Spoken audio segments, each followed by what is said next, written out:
What truly defines a successful sequel for you? Like, is it about dazzling us with something entirely new, a bold reinvention, or does it simply need to deliver more of what we absolutely loved about the original, just maybe amplified? Welcome to the deep dive. Today, we're plunging headfirst into the recent action sequel, Nobody 2. We're going to meticulously examine how a follow-up film tries to navigate that tricky balance between, meeting audience expectations and also carving out new creative ground, especially when its predecessor was such an unexpected, kind of out-of-nowhere hit. Right. And our mission today is, well, to extract the most potent nuggets of knowledge from a pretty comprehensive review of Nobody 2. This source really dissects everything, the plot, the performances, right down to the critical and audience reception, which were kind of different. Our goal, uncover what truly worked, what fell short, and maybe most important, what this tells us about the ever-challenging business of crafting a cinematic sequel. We'll be looking closely at how Nobody 2 tried to walk that tightrope between satisfying an eager fan base and, daring to push some new boundaries. That tightrope is so real. I mean, think about the first Nobody. You had Bob Odenkirk, mostly known for drama, right? Maybe some comedy. And suddenly he's this absolutely lethal, yet somehow incredibly relatable action hero. It was so unexpected, so thrilling. The review suggests it was a genuine breath of fresh air for the genre. So, how do you even begin to follow that up without losing the magic or just, I don't know, repeating yourself? This sequel had a seriously high bar to clear. It really did. And the review highlights that inherent challenge. The original Nobody worked precisely because of this novelty, because of Odenkirk being cast against type. So the sequel faces this paradox, needing to replicate success without having that surprise element anymore. That's an immediate hurdle for any follow-up that wants to both satisfy and innovate. Okay, so let's set the stage for Nobody 2. The film came out in 2025. Timothée Chalamet directed an interesting choice, right? Given his background in maybe more intense indie action. The screenplay was a team effort. Derek Kolstad, who gave us John Wick, of course, and Aaron Rabin. Plus, Bob Odenkirk himself and Umair Aline kicked in some additional material. And we see the return of Hutch Mansell, Odenkirk again, naturally, and Connie Nielsen is back as Becca, his wife. But the cast expands too. Some exciting new faces like Sharon Stone, RCA, Colin Hanks, and the legend Christopher Lloyd. And the whole thing runs a pretty lean 89 minutes. Yeah, and a key observation from the review is how the plot starts. It tries to ground Hutch in something relatable before, inevitably everything goes sideways. Hutch just wants a simple family vacation, which, if you know the character, basically screams impending doom. This trip takes him to a place called Plummerville. The review calls it a crumbling Midwestern theme park. Shan, that setting choice is quite clever, actually. It's faded, kind of nostalgic, perfect stage for Hutch to get dragged back into the violent underworld. And this underworld, the source says, is full of crooked law enforcement and criminal overlords. So it's basically set up to ignite that inevitable mayhem and carnage we expect from Hutch pretty quickly. And just for some context, let's touch on the financials briefly, because that's often telling. Nobody 2 had roughly a $25 million production budget, but it grossed around $19 million worldwide. Now, that detail's interesting because it kind of points to a commercial performance that might shape how we see its reception, especially compared to the first film's surprise success at the box office. For you, the listener, knowing that financial piece can sometimes shed light on, maybe, the creative calls that were made. So, okay, right from the jump, you're basically set up for that classic one last job or can't escape the past thing. We've seen it before, right? The hero tries for a normal life, but destiny or, a rundown theme park has other much more violent ideas. The real question this deep dive is digging into is, how well does Nobody 2 actually deliver on that familiar promise? Does it feel fresh, or is it just Hutch going down the same old blood-soaked path again? That's exactly where the review offers some key insights. The challenge for any sequel, really, is satisfying that craving for the familiar while still offering something new. Did it manage that balance? Or did it just kind of repeat the beats without any real evolution? That's the core tension Nobody 2 had to navigate. Okay, let's dig into where Nobody 2 really nailed it. One thing the review consistently praised, Bob Odenkirk's performance. Still got it. It highlighted how his balance of everyman weariness and lethal capability remains magnetic. He really anchors the whole thing, even with all the chaos. He's not just, throwing punches. He brings so much just with his presence.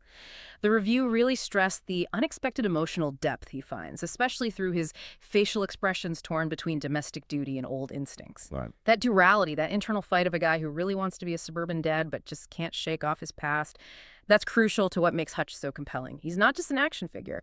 He's a man wrestling with himself, failing spectacularly, and looking super conflicted about it. You feel that through the screen. hmm And building on that, the source points to several creative action sequences as real strengths, things that kind of carry the film when maybe other parts wobbled a bit. We're talking standout moments, like a really clever trap-laden showdown in the theme park. Mm. The review kind of likened it to a more brutal Home Alone, and also a really visceral, gritty elevator fight. Super claustrophobic, really intense. Director Giajanto definitely brings this distinct, often hyper-stylized flair to these scenes. Some really memorable set pieces. But it's worth noting a nuanced point from the review. His unique style sometimes felt a bit diluted in a Hollywood context, which suggests maybe that raw energy he's known for in his indie stuff got softened a bit for, mainstream studio demands. It's that tricky balance again. Yeah, that makes sense. And speaking of compelling characters, you know what else really jumped out from the review? Connie Nielsen's character, Becca Mansell. She finally gets her moment in the spotlight, which is a big deal. The review described it really enthusiastically as a cathartic climax where she actually steps in to rescue Hutch, like armed and ready, an active participant. This is a satisfying change from the original film's sidelined wife trope. Like, For you, the listener, especially if you watch a lot of action films, seeing the wife character become more than just someone to worry about or kidnap, seeing her become empowered, active, actually saving the day, that feels significant. Pretty refreshing for the genre, honestly. A deep in the family dynamic. that's a really powerful point. And it leads to a key insight, I think. For an action film, a strong lead like Odenkirk, plus evolving dynamics like Becca's arc, well, that can seriously elevate the whole experience. It shows that even if other bits, maybe the story depth, maybe the consistency kind of waver, the sheer magnetism of the performances and some meaningful character growth can often carry a film for audiences. That's a crucial lesson for any sequel looking to build on its characters, right? Okay, now let's switch gears. Let's look at where Nobody 2 seemed to stumble, according to the review, where the challenges really popped up. The first, Nobody hit hard because it surprised people with that unique mix of satire and comedy wrapped in brutal action. It had this fresh, subversive feel. The sequel, though, the review points out, kind of trades that freshness for relentless noise and spectacle. It's almost like, in trying to go bigger and louder, it lost some of its unique voice. And crucially, critiques suggested it lacks the emotional pulse of its predecessor.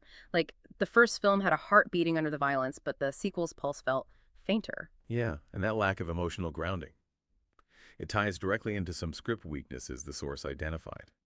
The review mentioned lazy writing and a cliched setup, especially how it just kind of rehashes the can't escape the past thing without much new spin. For instance, it mentions how Hutch's impulses frequently feel self-inflicted, like the plot forces him into conflict, rather than it happening organically from him trying to be normal. The review even mentioned a scene where Hutch, instead of, avoiding trouble, almost intentionally provokes a local gang of the theme park, pulls them back into the violence kind of artificially. Plus, the film's tone fluctuates awkwardly between camp and sincerity. One minute it's trying for real emotion, the next it's leaning into this over-the-top, almost cartoonish violence. Created a jarring feel for a lot of viewers, apparently. Showed a struggle to find the consistent voice. Jarring. And speaking of jarring, let's talk villains. Sharon Stone as the psychotic crime boss. That was really polarizing, wasn't it, for critics and audiences? The review noted some folks found her delightfully campy, kind of embracing the over-the-top portrayal as fun chaos. They leaned into the absurdity with her, but then others found it distracting and lacking depth. Argued she felt more like a caricature than a real threat, pulled them out of the story. It really highlights how tough it is to create memorable bad guys in a sequel, especially one already so focused on the main hero's appeal and just tons of action. When the villain isn't consistently compelling, it can leave a bit of a hole, even in a really high-octane movie. So, yeah, considering these things, the lost novelty, the thinner script, that shaky tone, it makes you wonder, right? Can pure spectacle, those amazing fights and explosions, really make up for a less engaging story? For thin characters or a weird tone? For you, the viewer, how much does that compelling narrative, that clear emotional line really matter compared to just being thrilled by the action, no matter how awesome it looks? It's a trade-off a lot of action sequels seem to face. And this brings us to a really fascinating point. How differently Nobody 2 was actually received. Critically, it was kind of all over the place. Rotten Tomatoes, the aggregator, showed a 76-78% positive score. A lot of critics called it a crowd-pleasing sequel. Suggest they generally like the entertainment, the action execution. Yeah. But then Metacritic, which gives that weighted average score from pros, painted a different picture. Mixed or average reviews? around 59 out of 100. That stark difference shows a real split among professional critics. Some found it fun, sure, but others definitely noted flaws in the story and emotional depth. But then you look at the audience side, and it's a remarkably different story. Often points to different priorities, right? Cinema Score, pulling opening night crowds, gave it a solid B+, Yeah. which is usually a really strong sign of mainstream audience enjoyment. And Post-Track, surveying people right after they saw it, rated it 4 out of 5 stars, with 62% saying they'd recommend it. Those numbers clearly show that while critics had reservations, maybe about the story or style, a big chunk of the general audience still found plenty to like. It just resonated with them, maybe on a simpler level, even if the critics weren't all singing its praises. Yeah, and a really striking point from the review was how fan comments truly captured this whole action over substance debate. The source quotes a Reddit fan directly, who basically nailed it. It is fun, there's little to no writing, and it does deliver in that aspect. That just confirms it, right? For many viewers, the main draw was the frenetic, bloody, well-done action. They were happy to overlook narrative issues for that visceral kick. The review even mentioned one online user joking, "I went in for the action, stayed for the action, and frankly didn't notice the plot was missing until later." Which honestly kind of sums up that dynamic perfectly, speaks volumes about what different audience segments prioritize. Okay, so after this whole deep dive, what's the final grade from our source? The overall assessment lands nobody 2 at a B to B, which is respectable, yeah. But it comes with that big caveat. The review notes, enjoyment comes at the cost of narrative and creative depth. It delivers on the action promises, but with recognized trade-offs in the storytelling department. Exactly. And if we connect this to the bigger picture, this split between critics and audiences, it really underscores a vital insight, both for creators and for you, the learner. Different audiences come to films, especially sequels, with totally different expectations. Critics often hunt for artistic merit, complex narratives, innovation, while a broader audience might just want pure entertainment, spectacle, and that familiar, satisfying feeling. What stands out to you about this split? Does it maybe change how you approach watching a film, knowing that critical buzz and audience fun don't always line up? And sometimes a movie can be a hit despite mixed reviews, just by delivering those core thrills. So let's recap our deep dive on Nobody 2. The film definitely brought the charismatic action, mostly thanks to Odenkirk being magnetic again. And we also got a much more empowered Connie Nielsen as Becca, which was great to see. But where it struggled, narrative depth, that inconsistent tone jumping between camp and serious, and ultimately losing the original's unique novelty and satirical bite. It's really a bold, frenetic sequel that, yeah, undeniably prioritized spectacle over substance, a choice that clearly delighted many but left others wanting a bit more. Right. And for you, the learner, this deep dive is a fantastic, practical case study in that tricky balance filmmakers face with sequels. The core lesson here seems to be that while delivering the established formula can satisfy audiences and guarantee some enjoyment, real creative growth and maybe critical acclaim often need innovation, even if that risks alienating some fans. Nobody 2 is a clear example of what happens when the balance tips heavily towards pure action and satisfying familiarity rather than maybe a bolder narrative evolution. So here's something for you to think about after today's deep dive.